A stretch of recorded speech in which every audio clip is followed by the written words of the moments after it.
Bonjour Eric, Bonjour Marie-Rose. comment vas-tu? Bien, toi aussi. Ah oui, très bien, je te remercie.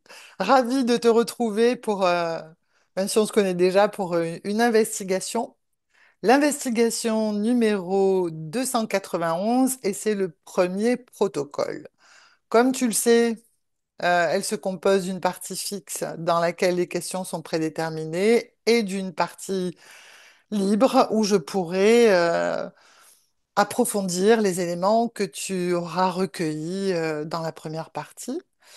Donc, et cette investigation est menée dans plusieurs pays par plusieurs binômes différents et est publiée en même temps le mardi qui suit. Et bien évidemment, tu ne connais pas le sujet du jour. Non, Bien. Donc, on peut démarrer. Je te laisse prendre une profonde inspiration, Eric. Et à l'expiration, d'entrer dans une détente de plus en plus profonde, de plus en plus profonde, dans un calme et une détente profonde. Et tu es concentré sur ma voix et uniquement ma voix. Et je vais te poser la première question de cette investigation. À 3, observe les caractéristiques du champ énergétique des humains transhumanisés et décris ce qui émerge de ta perception. Un, 2 et 3. je vois euh, alors, c'est marrant parce que c'est une suite de la dernière investigation que j'ai faite. Je vois une rupture entre le cerveau gauche et le cerveau droit. Mhm, C'est comme si le cerveau gauche se désynchronisait d'avec le cerveau droit. mhm. Ça, c'est la première chose que je vois. Ok. Euh, et au niveau subliminal, j'imagine que c'est là que je suis attendu. Oui, le Euh, champ énergétique. oui. Comment je traduis? Hum. Alors, c'est pas le champ d'énergie au sens où on l'entend. Ok. Ah. Tu as le champ électromagnétique du corps physique Ouais. et tu as ce qu'on appelle l'aura, Bien. Ouais. hein, et qui sont des, des niveaux de fréquence différents Mhm. émis émis par la conscience subliminale dans le corps. Et je vois que certains des aspects de l'aura sont transformés, Sont transformés de quelle manière, si tu peux préciser, Eric? annulés. Oui, ça y est, je vois, je comprends. Euh, c'est comme si l'émission de ces fréquences était liée à certains chakras et que certains de ces chakras euh, n'étaient plus en, en action, en, en vibration, et que l'émission de la fréquence liée à ces chakras par la partie subliminale euh, Mhm, disparaissait, comme si une partie de l'aura disparaissait. Voilà. mhm, Pas du champ électromagnétique, de mhm. l'aura. T- Ok, très bien, très intéressant. On passe à la deuxième question, Eric. La perception spatio-temporelle change-t-elle en présence d'implants neuronaux actifs, c'est-à-dire de dispositifs électroniques implantés dans le cerveau ou le système nerveux? C'est clair? Ah oui, l'information qui m'arrive immédiatement, c'est le corps reste complètement, euh, comment j'explique? Comme ça te vient, Eric. Oui, je l'ai en face de moi. C'est la manière de l'expliquer. Ouais. Euh, je dirais que l'aspect hors du temps de l'inconscient, de la partie subliminale, Mhm. euh, d'une part est réduit, d'autre part va être soumis au temps. C'est comme si la partie subliminale qui est hors du temps euh, allait être soumise au temps. Ok. C'est pas que le temps disparaît, c'est qu'il s'impose dans des espaces où il ne devrait pas être. Ok. Le temps s'impose dans des espaces, dans l'espace habituel dans lequel il n'est pas présent. Oui, où il n'y a pas forcément de notion de temps, même s'il y a une synchronisation de la conscience luminale au corps physique, et donc une notion de temps qui est présente. Dans l'expérience que j'ai, il- la partie subliminale navigue, entre guillemets, en partie hors du temps. Et c'est Mhm. comme si la partie subliminale était gagnée par le temps. Ok. C'est très clair. Très bien.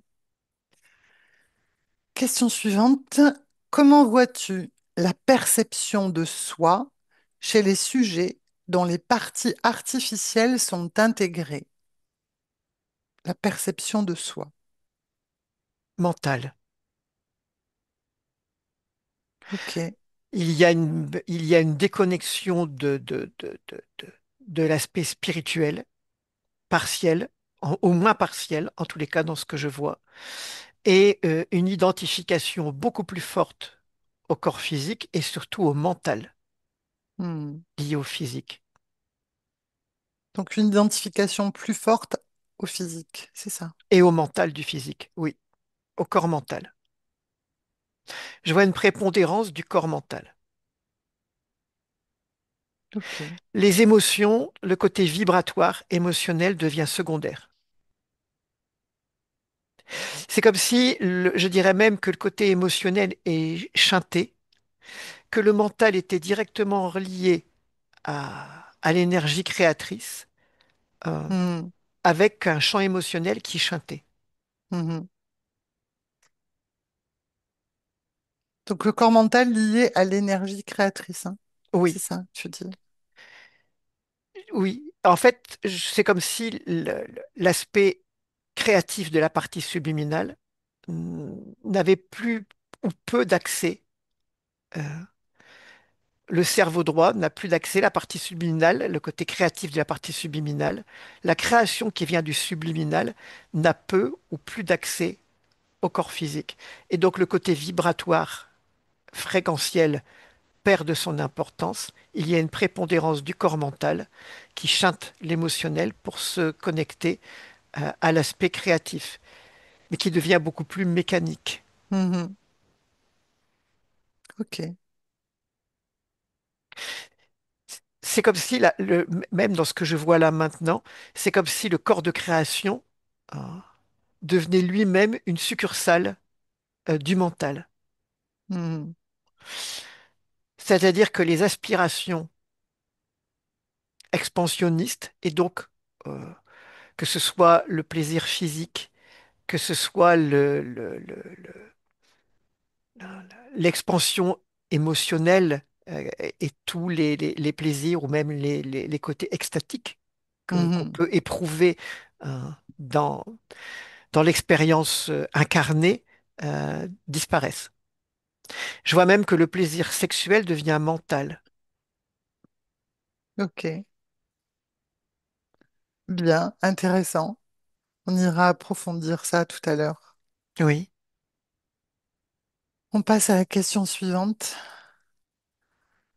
Dis-moi comment tu te sens pas bien, dans cet environnement. pas bien. Bien. L'intégration biomécanique modifie-t-elle l'expérience sensorielle du corps physique? Que perçois-tu? Oui, en partie. D'abord, il y a ce qu'on appelle le sixième sens qui Mhm. disparaît, c'est-à-dire le côté intuitif, et la création qui vient de la conscience luminale a tendance à disparaître à être amenuisée ou à disparaître complètement. Ouais.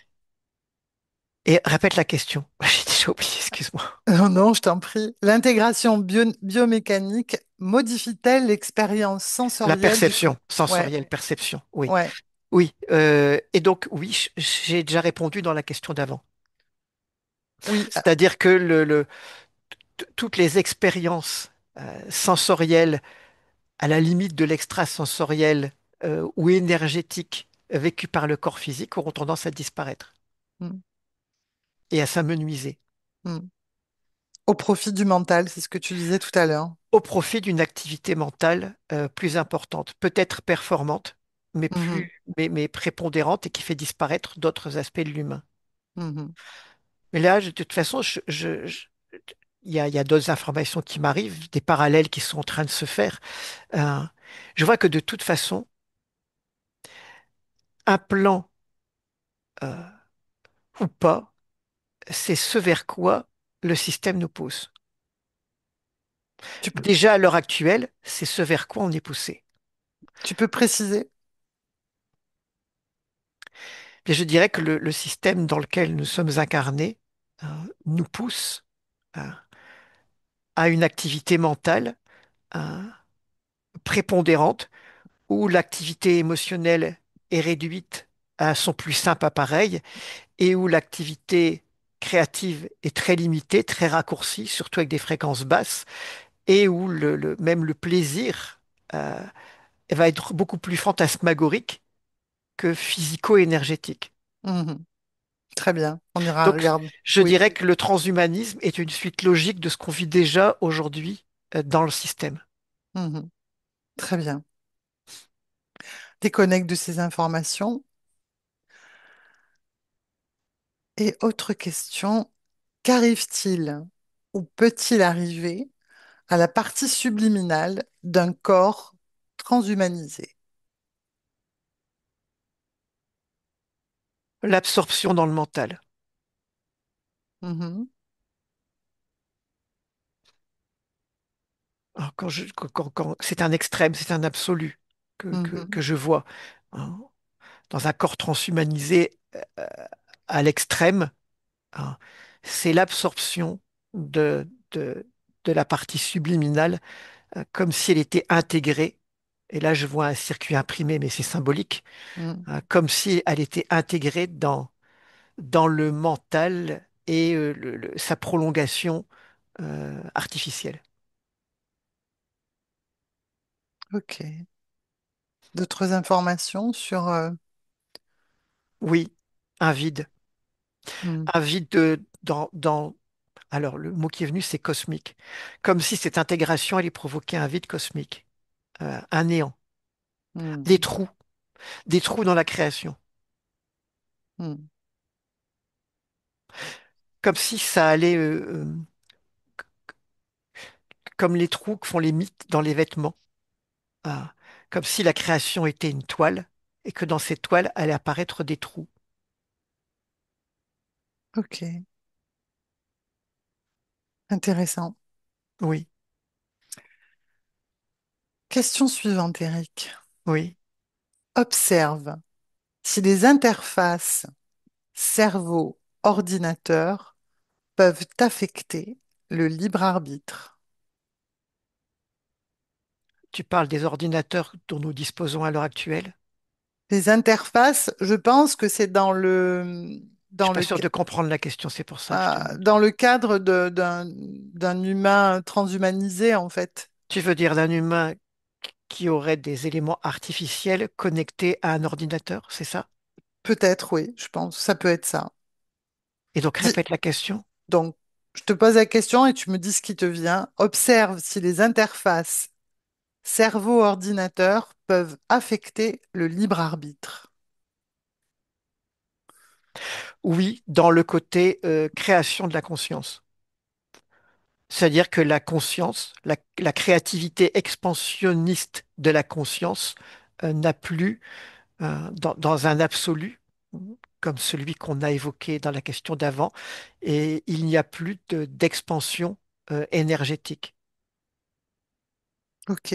Qu'est-ce que tu vois? une expansion mentale, mais qui n'est pas énergétique, qui n'a rien qui- je dirais que plus il y a cette expansion euh, artificielle ou liée à l'artificiel, plus les trous dans la matrice, enfin, dans le cosmique, sont grands. Mhm. Je dirais que c'est anti-expansionniste. Mhm. Très bien. Ok. Comment tu te sens là? C'est bien, Oui. c'est comme si la création, il y avait une création naturelle, celle liée à la conscience, consciente d'elle-même, consciente de ses expériences. euh, et il y avait la créativité euh, euh, mécanique. Je vais pas dire qu'il n'y a pas de conscience dans l'ordinateur, par exemple. L'ordinateur fait partie du champ de conscience. Et dans le champ de conscience, et il y a de la conscience dans le métal qui la compose, dans tout ce qui compose. Mais à partir du moment où ce n'est pas une conscience liée à de l'organique, il n'y a pas d'expansion.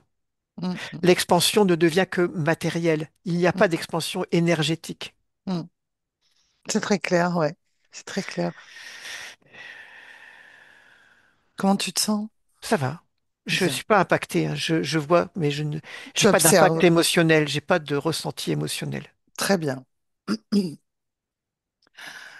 Question suivante. Observe comment la société changerait si elle était intégrée à des systèmes gouvernementaux de surveillance neurologique et bionumérique. Alors, la première chose qui vient, c'est on l'est déjà. Ok. On l'est déjà, mais disons que la part de nous, des consciences libres ou moins libres, ou plus ou moins affectées par des interférents qui gardent une part de créativité naturelle, ne l'aurait plus. C'est-à-dire que ce serait le contrôle total, Hmm. avec juste une matérialité, euh, j'ai envie de dire une matérialité virtuelle, hein, mais virtuelle liée à l- à l'aspect ordinateur. Hein. Je vois une voie de sortie, par contre. Dis-moi. Enfin, une voie de sortie. Je vois autre chose. Hein. Je me suis échappé, je suis pas sûr que ça va répondre à la question. C'est parce que j'ai vu autre chose. L'aspect quantique. Car aujourd'hui, il y a des ordinateurs, ou des mécanismes intelligents de type quantique. Et donc, qu'est-ce que tu vois?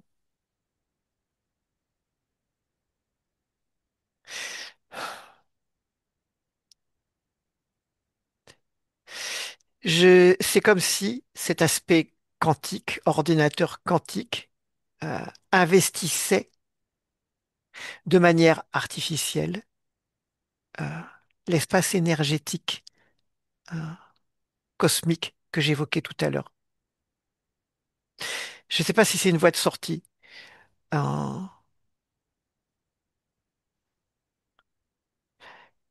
on va dire que à notre niveau, la conscience peut paraître virtuelle, Mhm.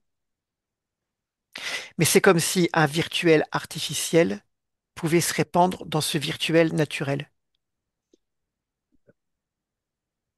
Je ne sais pas si j'ai répondu à la question parce que je me rappelle déjà plus de la question.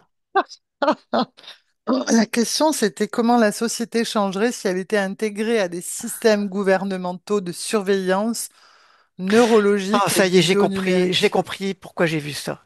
Dis-moi, J'ai compris pourquoi j'ai vu ça. pourquoi? Oui, alors voilà. D'abord, il y aurait un espèce de contrôle total, Mhm. une déconnexion, ou plutôt une intégration, tous les trous que j'ai vus dans la matrice cosmique intégrés dans ce système virtuel artificiel, et par le biais du quantique, ce système virtuel artificiel pourrait envahir le système virtuel naturel. C'est pas une voie de sortie pour la conscience, c'est une voie de sortie pour ce qui veut maîtriser la conscience. C'est une voie d'entrée même. Oui, on va dire ça, oui. Hmm. Au départ, je voyais ça de là où j'étais comme une voie de sortie, mais c'est une voie d'entrée. Donc tu peux me redire, c'est une déconnexion, tu disais. Alors, c'est une intégration de prendre des morceaux de cosmique dont nous faisons partie à un certain niveau, Mhm. intégrés dans un système artificiel, diminuer, euh, démantibuler de certains de ces aspects, euh, et dans le futur, une invasion de ce système cosmique par quelque chose d'artificiel.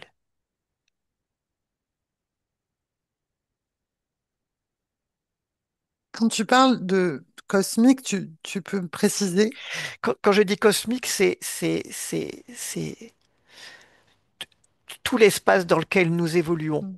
l'espace de nos consciences, des différents niveaux de conscience. Ok, très bien.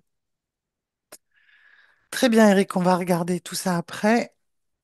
Et dernière question, connecte-toi au mot conscience synthétique et regarde s'il y a des tentatives d'en créer une réplique non biologique.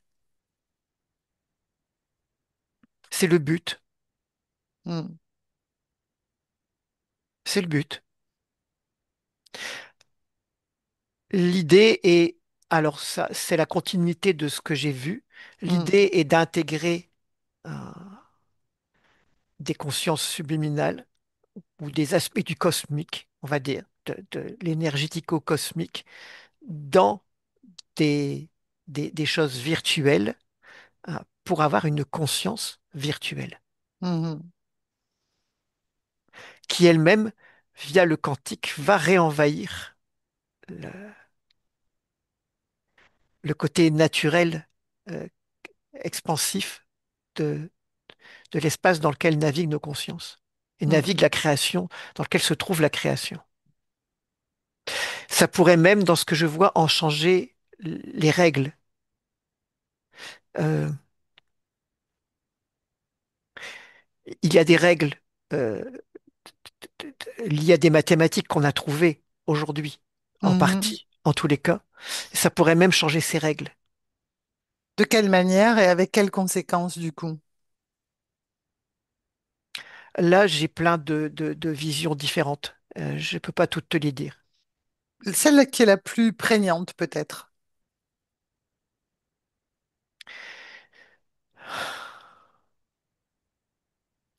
Comme si les règles mathématiques, euh, ou en tout cas les règles mathématiques qu'on arrive à tirer du fonctionnement naturel de l'expansion, Mhm, pouvaient être changées et arriver dans des choses qui ne seraient plus d'ordre naturel. Et je dirais que ces règles non naturelles sont connues et sont étudiées par des, on va dire des sectes, des sectes. oui, des regroupements humains interférés, qui veulent jouer avec les lois cosmiques et les changer. En Co- fait, c'est le but. Quand je t'ai dit cette invasion du virtuel, de l'artificiel virtuel qui envahit le naturel au niveau cosmique, c'est le but d'aller changer les règles du cosmos, les règles de la création Qui au sont niveau ceux subliminal. qui sont ceux dont tu parles comme que tu qualifies de sectes? Des scientifiques? Qu'est-ce que... La science peut être mêlée, mais ce sont des choses de type ésotérique. Des gens qui étudient des voies ésotériques, que, certaines fonctions de la numérologie, euh, certaines symboliques, certains archétypes. Euh, et là, j'ai le mot Illuminati qui m'arrive, euh, Mhm, qui est le symbole de ce que ça peut représenter, l'antivie, Mhm. L'objectif de tout ça, ce serait quoi pour eux? le pouvoir total, Le contrôle? le contrôle et le pouvoir total. Avec quelles conséquences pour les parties subliminales?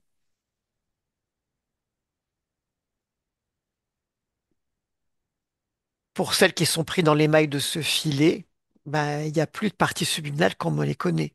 Elles sont intégrées dans un système virtuel. Ok. C'est ce que je t'ai expliqué tout à l'heure. Oui. Prenons un exemple d'un... Cherche un humain transhumanisé avec des implants. Oui. Qu'est-ce que tu perçois? Quel type d'implant, de quel type d'implant dispose-t-il? Alors, c'est pas ça que j'ai vu tout de suite, Dis-moi. mais j'ai vu un fonctionnement qui pourrait se rapprocher de ce qu'on qualifie d'humanoïde dans l'espace éthérique. Ok. Et donc, Et donc, plus d'expansion, hein, une activité mentale et des objectifs uniquement matérialistes à des profits purement égoïstes. donc ma question, c'était de regarder un être humain implanté, et ça t'amène à l'image d'un humanoïde. Oui. Et donc, dans un système hiérarchisé où tout le monde travaille pour le système. Comme des fourmis, Mhm. mais des fourmis artificielles. Et du coup, les parties subliminales, comment fonctionneraient, si c'est possible encore, les corps énergétiques? Tu parlais tout à l'heure de la prédominance du corps mental. Oui, qui finira, qui dans un absolu, hein, finirait par contenir hein, la conscience subliminale. Donc, qui serait du coup intégré dans un système artificiel. Il y aurait plus de ce qu'on appelle d'inconscient. Mm. Je pense que c'est le but recherché. Par Et qui exactement? c'est ça leur forme d'éternité. Mm. C'est ça l'éternité qu'ils veulent obtenir. Aujourd'hui, quand on parle de transhumanisme, on parle d'être humain augmenté. Augmenter mentalement, Ok. Obs- éventuellement physiquement. Observe dans notre présent où en sont les expériences de ce type.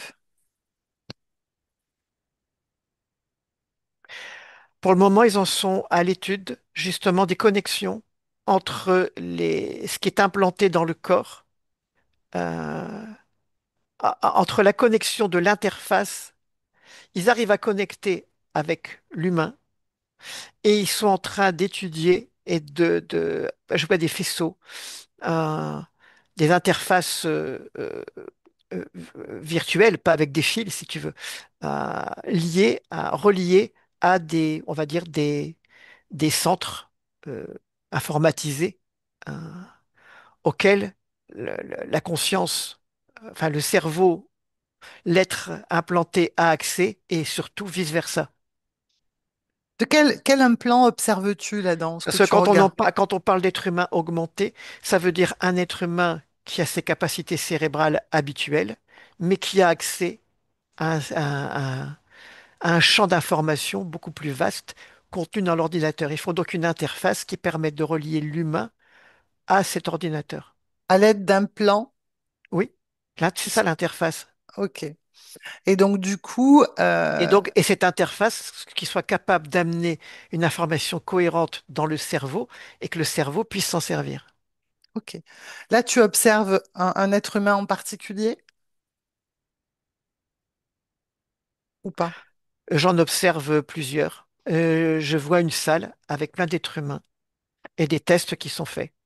Donc, des êtres humains qui, dans leur partie physique, consentent à ce type d'expérience. Alors, ceux que je vois ne consentent pas. Tu les vois dans leur partie physique ou leur partie éthérique? Non, c'est du physique que je vois là. Je suis dans une salle avec des gens.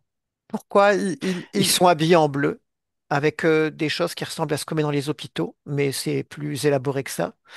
Et ils sont comment ils dans se des sont phases de retrouvés là? test. Comment ils se sont retrouvés là sans leur consentement? Alors, c'est des gens qui ont été enlevés. Ok. Adultes, Oui, regarde leur partie subliminale. déchirés. Je vois des déchirures, des délabrements au niveau de la partie subliminale. Ça marche pas bien encore.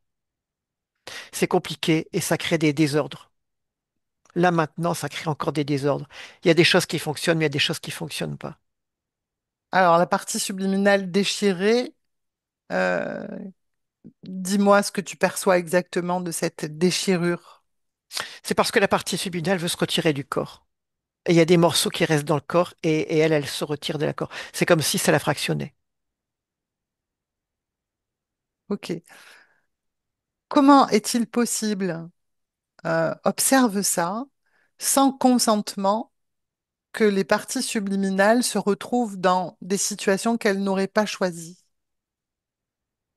Elles Elles sont, sont toutes interférées, elles sont interférées, c'est ça. bien sûr. Le consentement a Ah eu oui, oui, lieu bien sûr. bien Mais c'est, avant.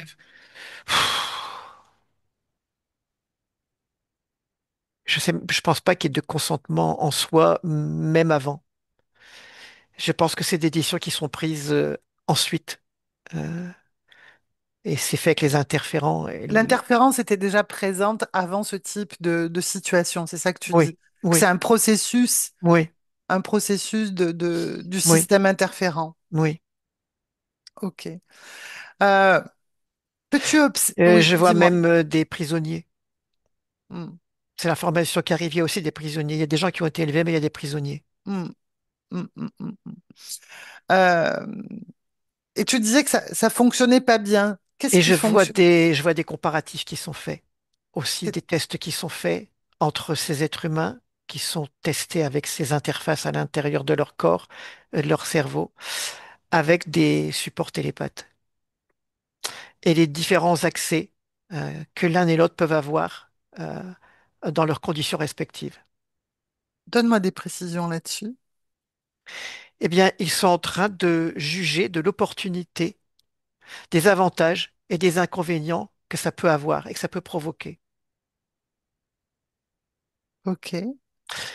Parce qu'à partir du moment où la partie subliminale est euh, euh, coincée ou prisonnière à un certain degré de ce système, il y a des choses qui ne sont plus possibles. Et vers quoi ils tendent, ils tendent dans ce qui est possible? Qu'est-ce qu'ils cherchent exactement à obtenir comme résultat? Alors, le premier résultat, c'est le contrôle. Le deuxième, c'est envahir le monde subliminal, comme je te l'expliquais tout à l'heure. Le troisième, c'est qu'ils sont en train de se rendre compte qu'ils perdent la- les possibilités que peut avoir une conscience dans certains corps et certaines génétiques. Comment ils se rendent compte de ça, justement? C'est ce que je suis en train de te dire. Ils font des tests avec des télépathes et des gens implantés. Ok. Et ils regardent ce que peuvent faire des remote viewers, hein, Mhm. par exemple, et des remote viewers implantés. Qu'est-ce qui se passe quand on les implante? D'accord. Et du coup, les consciences sont... Et donc les projections de conscience ne sont plus possibles ou plus de la même manière. Hmm. Et si elles le sont d'une manière différente, comment ça se passe? Si c'est plus de la même manière. Je vois une capacité à recueillir des informations incomplètes. Ok. Avec quelles conséquences, du coup, pour les manifestations physiques? Alors là, ils ont déjà eu pas mal de morts, hein. Hmm. Parce que quand il y a des lésions trop importantes, ils peuvent plus utiliser les personnes. Donc,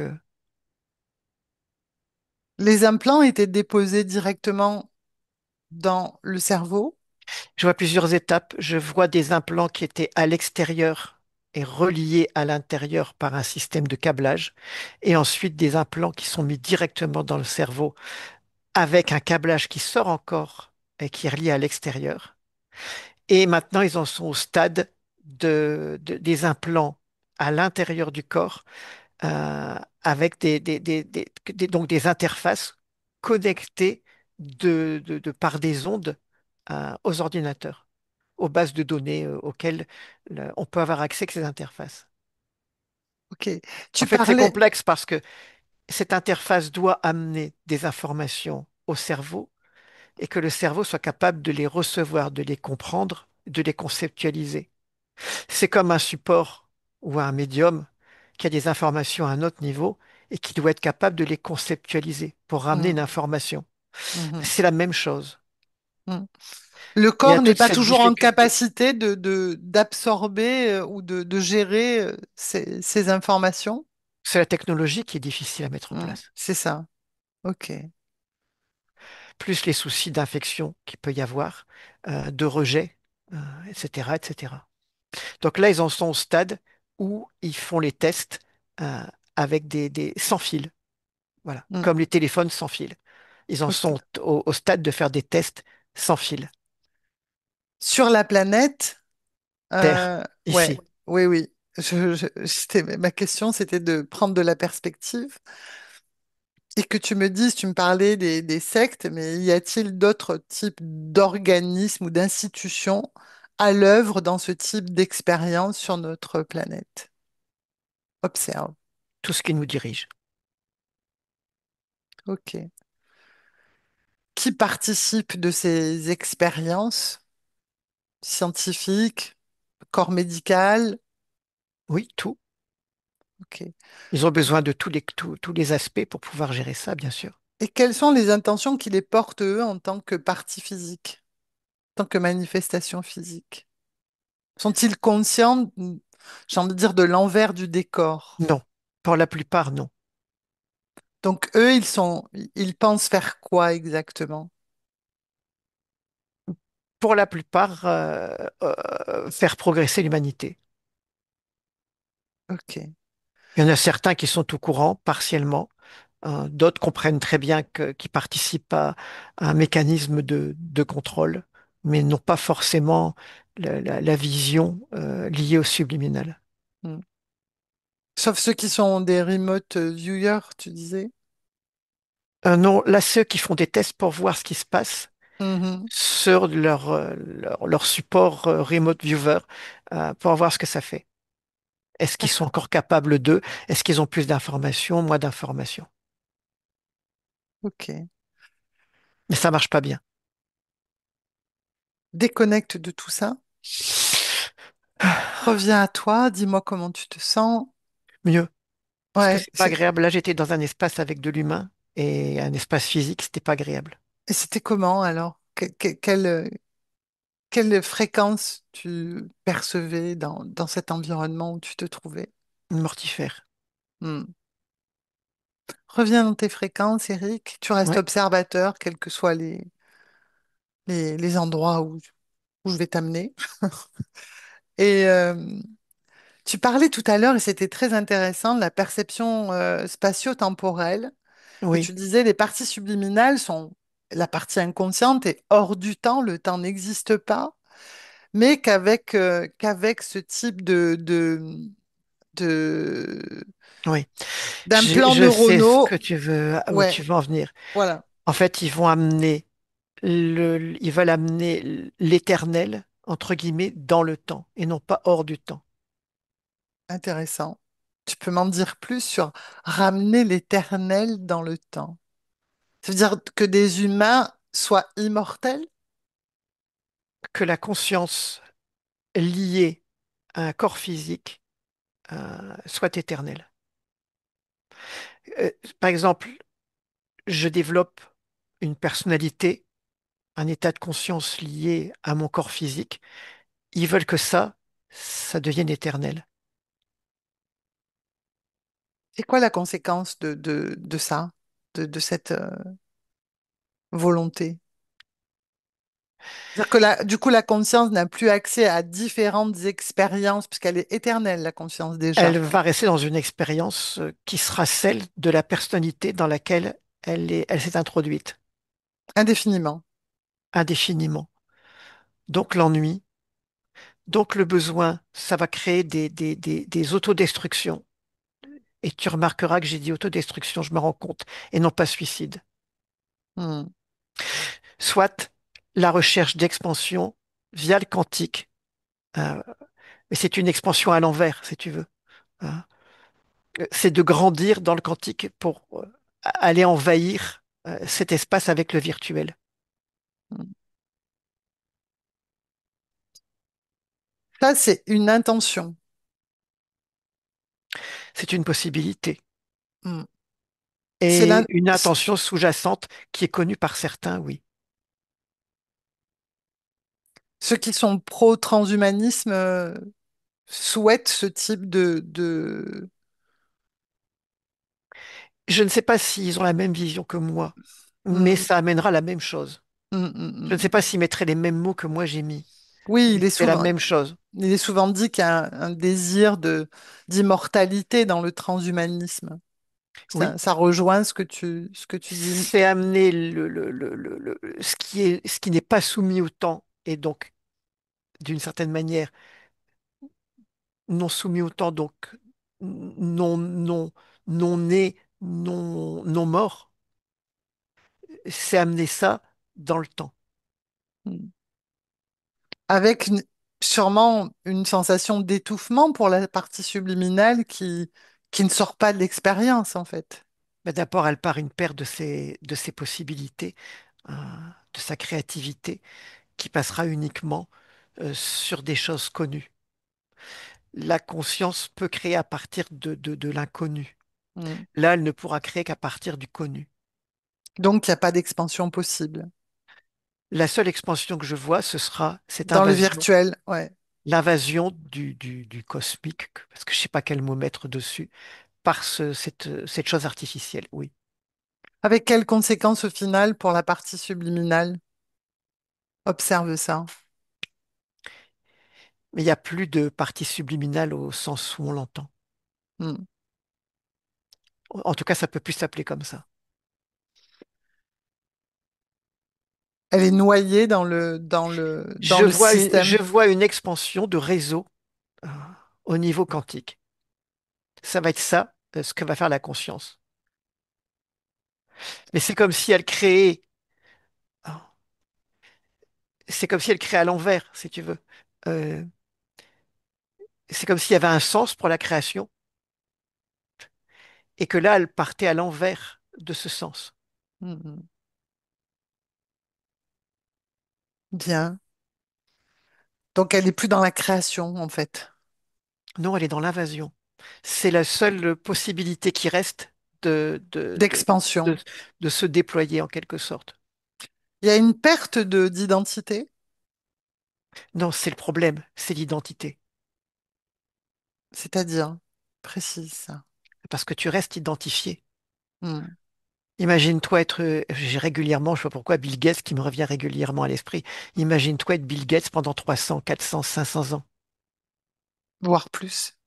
Une fois que tout est contrôlé ici, qu'est-ce que tu peux faire? Hmm. Quand tu es dans cette perception, tu peux donner comment dire, une appréciation temporelle de ça ou pas? D'un éventuel aboutissement de ça, Hmm, hmm, hmm. j'ai plusieurs voies, plusieurs lignes de temps qui se présentent. Mhm. J'en ai une où tout s'écroule. C'est-à-dire que tout ça, ça s'effondre. C'est quoi tout ça? Toutes ces tentatives. Ok. J'en ai plusieurs avec des applications diverses et variées, euh, mais qui restent modérées.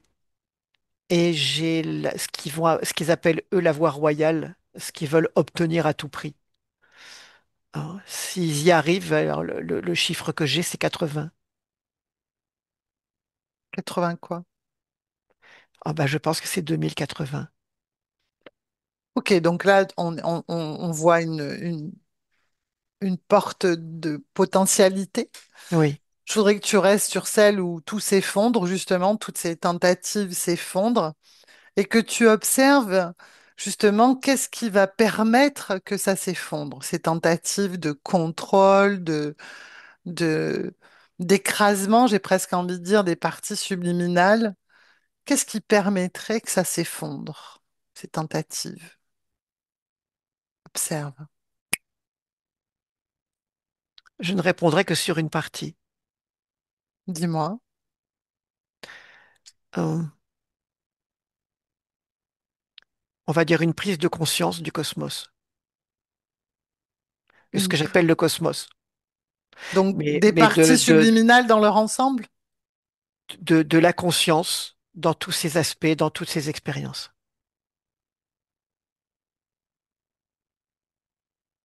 Peux-tu préciser un peu plus?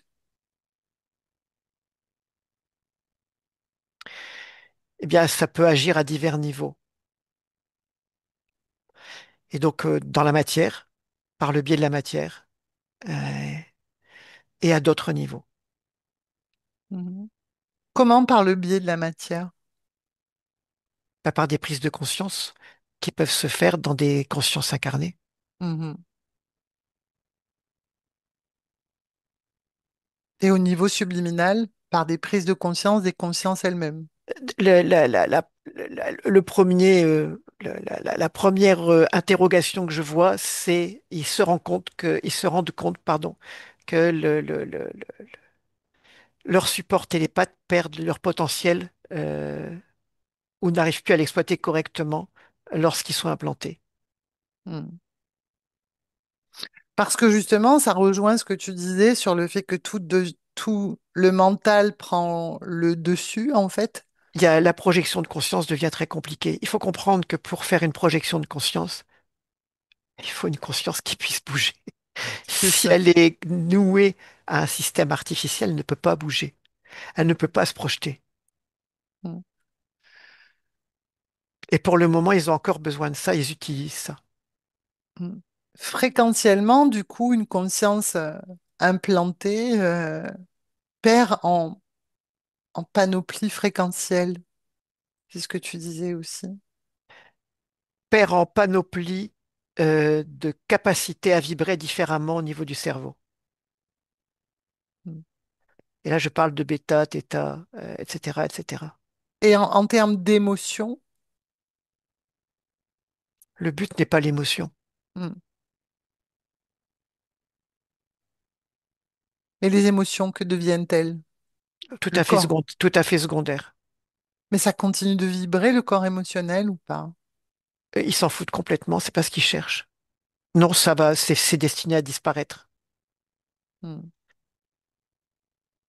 Ou en tout cas être réduit à une portion congrue.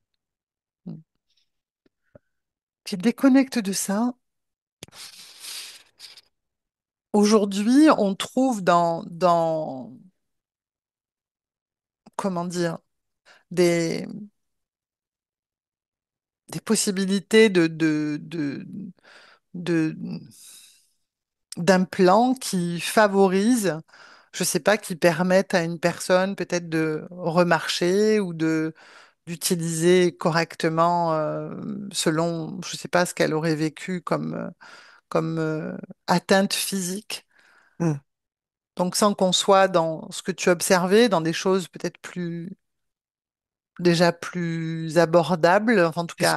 Ça fait partie des différentes lignes de temps que j'ai vues où il y a une utilisation raisonnable Mhm. hein, de ces outils. Et du coup, donc là, on est sur une ligne de temps où ça serait raisonnable, c'est-à-dire que ça vient En ce combler. moment, Non, non, dans ce que tu observais, justement. Je sais pas si en ce moment, c'est déjà. Dis-moi, toi, ce que tu vois en ce moment. je dirais que chaque instant est un carrefour. Hmm, c'est Et ça, donc, beaucoup de possibilités sont possibles à partir de chaque instant. absolument. Mais du coup, quand on est dans cette perspective où euh, on vient réparer ou guérir le corps de, de déficits physiques. Ce que je vois, c'est la capacité de pouvoir solliciter le système nerveux hein, pour remettre en fonction le corps ou des parties du corps. Ok. Donc, quand quand on est là, dans ce que tu observes là, On ne touche pas comment... on ne touche pas au cerveau. Ok. Mais est-ce qu'il y a, pour la partie subliminale, des conséquences à cette implantation dans le physique? Observe ça. Non. Là où ça me pose problème, c'est le cerveau. Ouais. Quand c'est d'autres parties du corps, tu ne vois pas. Je dirais que le cerveau est l'interface Hmm, euh, de la conscience subliminale, quelque part. hmm. Et du coup, quand il s'agit d'autres parties du corps implantées ou euh, comment perçois-tu la circulation énergétique? On est déjà tous implantés. Dis-moi ça. Explique-moi ça. Eh bien, tu as des gens qui portent des pacemakers, Mhm. tu as déjà des gens qui ont des implants. Et on est tous implantés parce que c'est une volonté de ce qui nous dirige. Donc, on porte tous en nous des métaux lourds et différents métaux. Euh, on est implanté. On l'est déjà en partie. Quelles conséquences? Alors pour le corps physique, certes, très certainement des conséquences, mais ce qui m'intéresse, c'est plutôt au niveau énergétique et la partie subliminale. Y a-t-il un impact direct ou indirect de cette réalité que tu évoques sur les parties subliminales ou pas?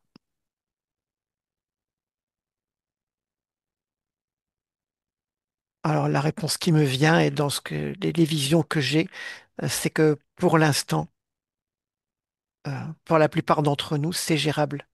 Ça va provoquer, quand c'est pas gérable, la conscience se retire et ça meurt. Le corps meurt. Hmm, ok. Mais elle, dans son mode de fonctionnement, dans ses modalités fréquentielles, elle n'est pas impactée. C'est comme s'il y avait un système de sauvegarde dans la conscience subliminale, si tu veux, même quand elle est interférée. Hein. Hmm, Et c'est comme si elle se retirait du corps quand elle perdait quelque chose de ce que j'ai pu décrire par avant. hmm, ok. Comment tu te sens dans tout ça, toi, Eric? Parce que c'est quand même, tout à l'heure, tu parlais d'antivie, on est quand même dans des choses qui sont peut-être pas Là où je me suis senti touché, c'est quand quand j'étais dans cet espace. dans cet espace physique très grand euh, Mm, où j'étais. Ouais, là, c'était pas agréable. Là, ça va. mm. Là, c'est de l'information simplement. Ok. Euh, 2 secondes, je regarde. Oui, il y avait autre chose entre le corps mental qui était lié à l'énergie créatrice. Tu disais que le corps sexuel devenait la succursale du mental. Oui. Et je voudrais que tu me donnes quelques précisions sur ce point-là. Eh bien, en- dans ce que je vois, eh bien, j'ai en face de moi, alors ce sont des absolus, toujours. Mhm, Une personne complètement euh, naturelle, libre, une conscience libre, et tout l'inverse, et donc implanté comme ils veulent ou ils voudraient que ça puisse se faire dans certains cas. donc au niveau du Euh, cerveau, hein, on est. alors au niveau du champ électromagnétique, c'est plus du tout pareil. Au niveau de l'aura, c'est pratiquement, il y a une grosse partie de l'aura qui disparaît. De, de ces niveaux euh, fréquentiels dégagés par la conscience subliminale Hmm, euh, qui disparaît. L'aura disparaît en partie. Ça fait comme des gens qui sont morts. Quand tu vois, quand on voit des désincarnés, hmm, euh, je vois rien je vois plus de ça autour d'eux. Tu sais, il y a plus cette hmm, vie autour d'eux. Ben, ça fait un peu comme des désincarnés. hmm, Ça ressemble à ça. Et ensuite, au niveau du côté expansion, et l'expansion se fait dans ce que je vois à partir d'un mélange de fréquences et d'énergie de création. mhm, Eh bien, sur quelqu'un de transhumanisé dans un absolu de ce qu'il voudrait obtenir, je ne vois plus ça. je vois juste quelque chose de mécanique. C'est comme si le corps de création devenait mécanique, devenait mental lui aussi. Et du coup, en termes de création, qu'est-ce que ça produit en fait Des quand... réseaux, C'est tout. oui. C'est ce que tu disais tout à l'heure. Ces mêmes L'expansion réseaux, mm, ces mêmes réseaux que j'ai vus s'expanser, enfin en tout cas envahir euh, mm. le, Invasif, ce que tu disais voilà, tout le à l'heure. côté cosmique. Mm. C'est-à-dire que ce que tu expliquais, c'était que la seule modalité pour s'expanser à ce niveau-là, c'était ça. Oui, Bien, bien. Ok. D'autres informations qui te viendraient au-delà des questions que j'ai pu te poser, parce que je sais que les informations sont bien plus nombreuses que ce que tu peux dérouler avec mes questions. Est-ce que tu aurais envie de partager une dernière information avant qu'on rentre, Eric? il y a de l'espoir. Et qu'est-ce qui te fait dire ça? Quand je parle d'espoir, je veux dire je reviens au carrefour et je Mm. vois toutes les lignes de temps différentes qui sont possibles. Il n'y a rien de fixé pour l'instant. Absolument. Ça, c'est très important de le préciser. Et donc, il y a autant de lignes de temps, comment dire, positives. J'aime pas bien ce mot, mais il y a autant de Oui. potentialités dans ce sens. En fait, je ne vois une seule ligne de temps où cet absolu peut se réaliser. Mais j'en Mm. vois plein d'autres où ça ne se réalise pas de cette manière-là. Et Et pas même, avec les conséquences que tu voilà, voilà, voyais. Ok. oui, Donc, si je comprends bien, l'essentiel des informations que tu donnais, c'était essentiellement dans la ligne de temps absolue. oui, c'est un absolu. Parce qu'il faut bien prendre un repère quelque part. Mhm. Mais on aurait pu se promener sur des lignes de temps moins absolues que celles que tu as observées durant cette investigation. On l'a fait, Oui, aussi. Merci Eric, prêt à rentrer? oui, Alors, dans un premier temps, déconnecte-toi complètement de tout, complètement de tous, de tout ce que tu as pu observer, toutes les fréquences avec lesquelles tu as été en contact et qui ne sont pas les tiennes. Et tu te déconnectes complètement de tout ça. Tu reviens dans ton corps, dans tes fréquences à toi, que tu retrouves avec plaisir. Des fréquences qui sont douces, qui sont joyeuses, qui sont remplies de cette sérénité et de ce calme. Et elles se diffusent partout dans ton corps, tous tes organes, toutes tes cellules. Et en ce faisant, tu sens monter une vague de bien-être profond, heureux d'être dans ce corps en 2025.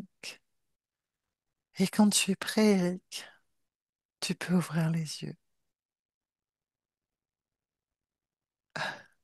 Tu es c'est de bon, retour. oui. Comment tu te sens? Bien.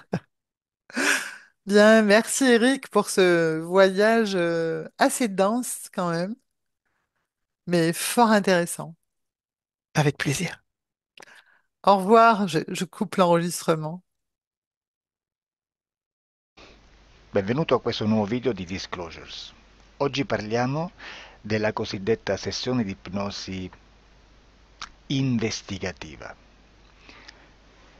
In realtà non esiste una sessione di ipnosi investigativa. Non che non si possa fare investigazione di ipnosi, però è che non esiste una sola sessione di ipnosi per dire si è fatta investigazione, per prendere quell'informazione come buona. Perché? Sappiamo intanto che l'informazione che arriva in ipnosi è molto contaminata. La percentuale di inquinamento dell'informazione è altissima. Pensate a questa informazione che viaggia per tantissime dimensioni, attraversa densità, passa per coscienze che volontariamente o involontariamente possono distorcerla. E poi arriva infine alla persona che sta in ipnosi, che ha una coscienza, ha una mente, ha un'esperienza e interpreta questa informazione secondo la sua struttura mentale, secondo le sue credenze, che per quanto si possa essere più o meno liberi mentalmente, liberi pensatori, sempre c'è una parte subliminale che interpreta in base all'educazione ricevuta, alla cultura e perché no, anche tutte le esperienze di esistenze passate che ancora lasciano un segno in noi. Per capirci, è come se dovessimo parlare con un'altra persona immersi nell'acqua, a qualche metro di distanza, cercando di utilizzare un mezzo, che è quello della corda vocale, che è fatto per produrre suoni da trasmettere nell'aria. Noi stiamo utilizzando questo strumento per far passare un'onda sonora nell'acqua o in un liquido. Chiaramente il suono viene completamente distorto, sempre ammesso che sia per il nostro corpo facile e non difficoltoso poterlo fare senza avere dei problemi come ingurgitare acqua o eccetera. Ma non solo. Supponiamo che per questo tipo di comunicazione utilizziamo anche due lingue diverse, per esempio un italiano e un russo o un giapponese. Per quanto possiamo anche interpretare il labiale, non possiamo capire quello che ci sta dicendo, perché la lingua è diversa. La lingua, diciamo, da dove parte l'informazione a dove arriva è completamente diversa, il codice, il linguaggio è diverso, ma possiamo anche cercare di capirci attraverso i gesti, attraverso le espressioni facciali. Per quanto sia ipoteticamente facile poterlo fare sott'acqua, però non dobbiamo dimenticare che l'acqua non è l'aria e può distorcere l'immagine, ma non solo. Dobbiamo anche pensare che l'altra persona, che parla un'altra lingua, che viene da un'altra cultura, potrebbe interpretare i segnali che noi interpretiamo come X in Y. Per noi un sì è abbassare la testa dall'alto verso il basso, per esempio, sì, e il no da sinistra verso destra, no. In alcuni paesi orientali, come le Filippine credo o qualcun altro, utilizzano esattamente gli stessi segni, ma al contrario. No, sì. Immaginate due persone di queste due culture che stanno cercando di comunicare in maniera così difficoltosa e alla fine non gli rimane altro che interpretare il linguaggio corporale.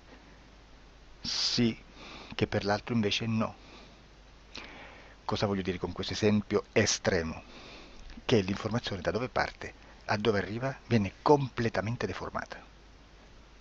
Non sappiamo esattamente quale percentuale perché ogni situazione è a sé stante, però la percentuale di inquinamento, di distorsione, di contaminazione di questa informazione è assolutamente alto. Quindi fare una sessione investigativa, mettere una persona in ipnosi e chiedere di Tizio Caio Sempronio di una situazione o chiedere certi dati è assolutamente controproducente, è assolutamente inutile. Quindi vi chiederete cosa fate allora voi quando fate ipnosi, quando fate delle domande, quando cercate delle risposte e con queste informazioni che vi arrivano lavorate sulla situazione esoterica del cliente. Beh, non facciamo altro che recuperare questa informazione solamente per arrivare al problema del cliente e poi lavorarci.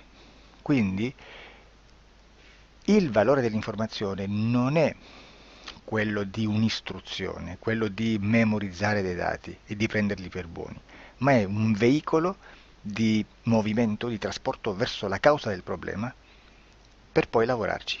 Quindi lo scopo di questo tipo di informazione che si prende dalla singola sessione è completamente un altro. Come si fa quindi? Investigazione in ipnosi. Il lavoro non è semplice, il lavoro è lungo, difficoltoso, stancante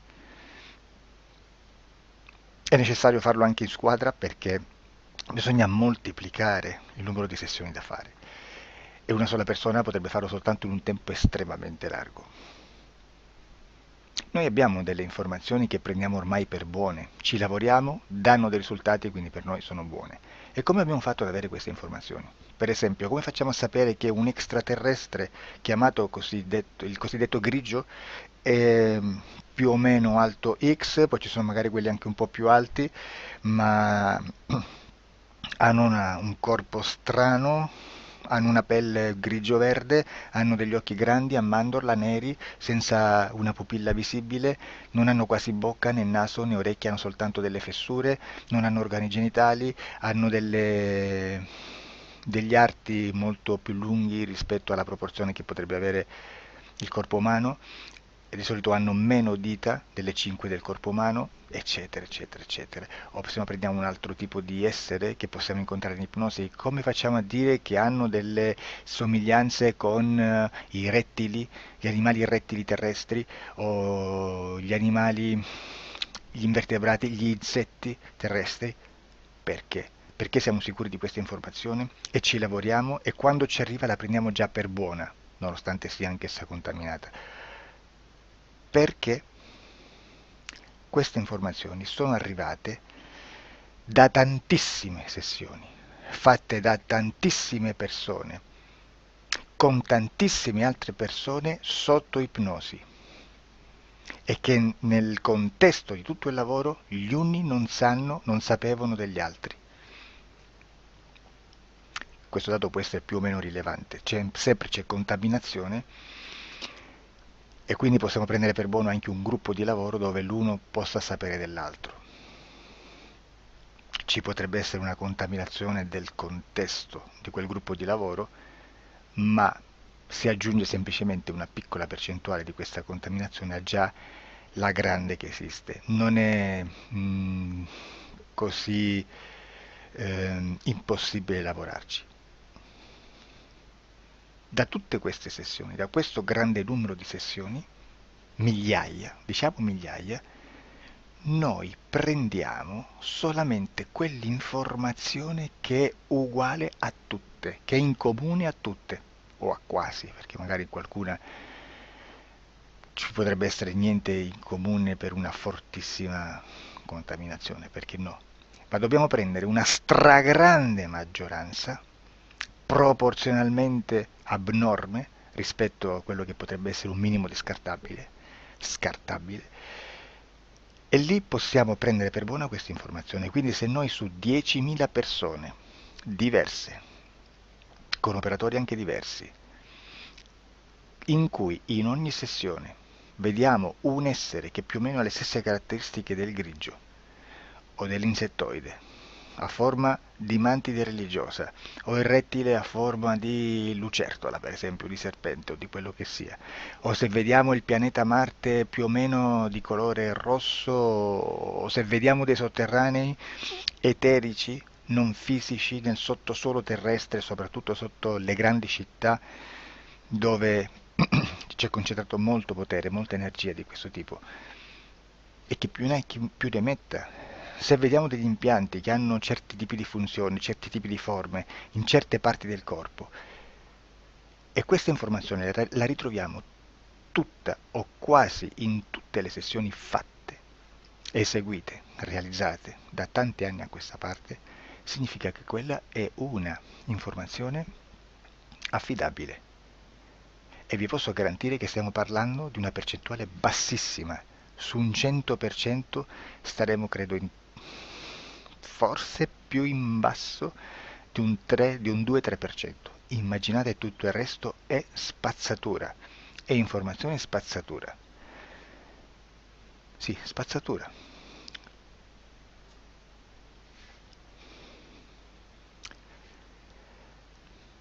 C'è anche un'altra cosa da dire.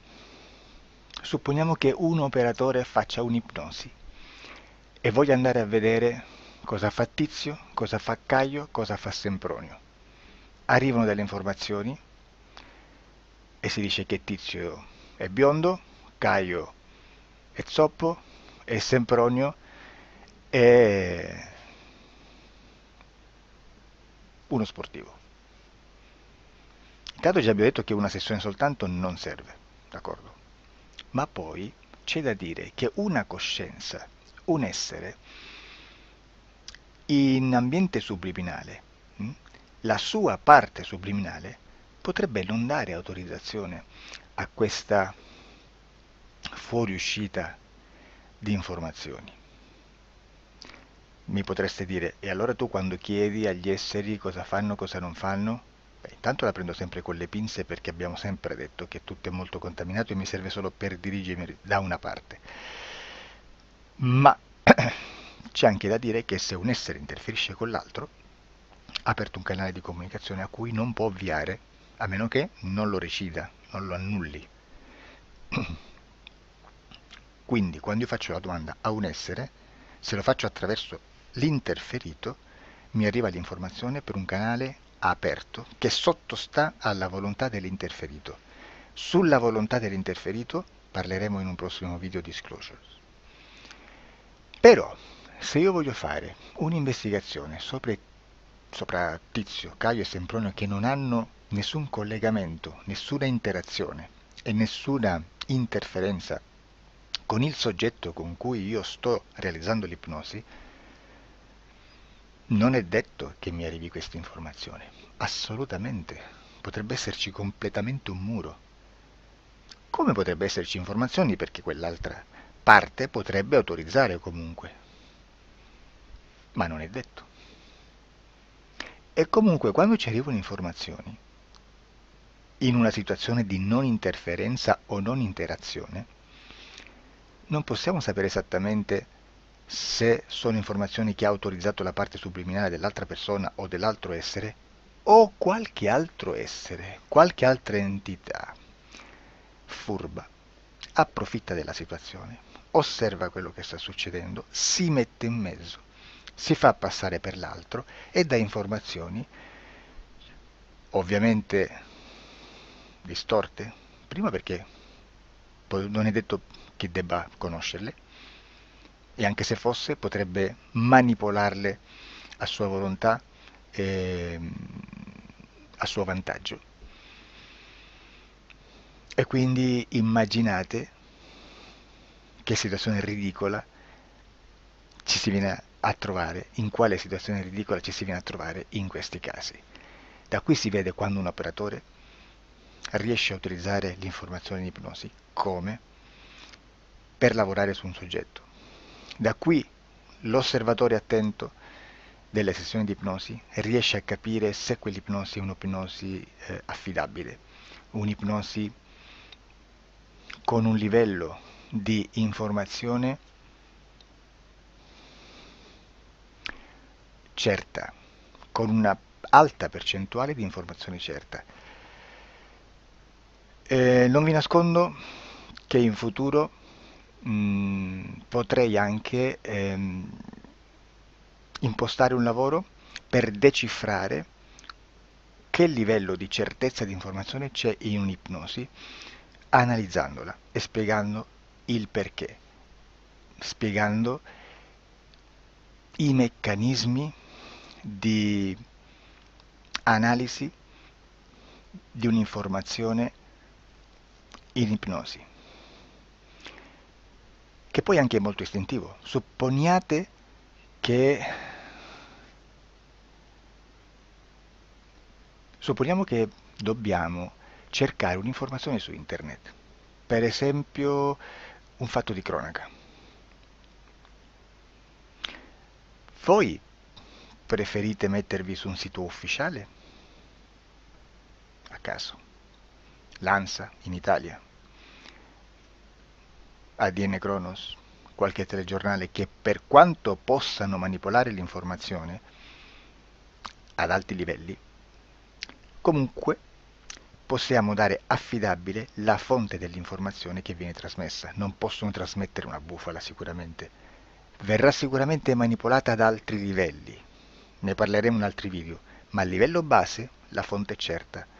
Sicuramente non andrete a cercare questa informazione sul primo sito, il primo blog che vi passa davanti e magari ha 4 followers. Perché? Perché non vi dà nessuna garanzia della certezza della fonte. Non c'è un controllo né nella struttura interna di questa agenzia di informazione e né dal grande pubblico, che per la quantità di persone che attingono quell'informazione si può dedurre se l'informazione è certa o meno, perché è un'informazione che passa in un pubblico così vasto che se ci dovesse essere una distorsione con la realtà è molto probabile che venga fuori. Credo che abbia detto quasi tutto sulle sessioni investigative. Prima di chiudere aggiungo che proprio per questo stiamo conducendo dei cicli di investigazione in ipnosi regressiva che comprendono tante sessioni con persone diverse, con una buona o eccellente suscettibilità ipnotica sicuramente, per poter indagare su spazi ristretti su alcuni temi. Perché dico spazi ristretti? Perché se andiamo a prendere eventi grandi nel tempo, nello spazio, storici, parlare di qualcosa di molto generico implica una quantità di sessioni abnorme. Immaginate se dovessimo fare una sessione investigativa sui buchi neri, quanta informazione ci sarebbe e quante informazioni da filtrare. Sarebbe quasi impossibile farlo in questa maniera. Ma se noi riduciamo lo spazio di investigazione, se noi prendiamo per esempio, investighiamo sulla pedofilia nella Chiesa Cattolica, ecco, se già restringiamo il campo d'azione, è molto più facile che possiamo attingere informazioni affidabili, presuntamente affidabili, con un numero di sessioni sicuramente alte, ma ridotte rispetto ad altri tipi di sessioni molto più generiche, su temi molto più generici. Quindi per fare anche delle investigazioni su temi molto generici bisogna suddividerli in temi, in dettagli, per poi alla fine, quando tutta l'informazione è stata filtrata ed è stata dedotta di informazione comune, si possono mettere insieme per cominciare a costruire il quadro, mettere insieme tutti i puzzles. Questo è il vero senso dell'informazione in ipnosi, quando si fa ipnosi investigativa. La sessione per risolvere una problematica, un problema, con una presunta origine esoterica di un cliente, di una persona, è un'altra cosa, sono altri metodi, altre tecniche e l'informazione si usa in un'altra maniera, ha un altro scopo. Grazie, ci vediamo al prossimo video. Disclosure.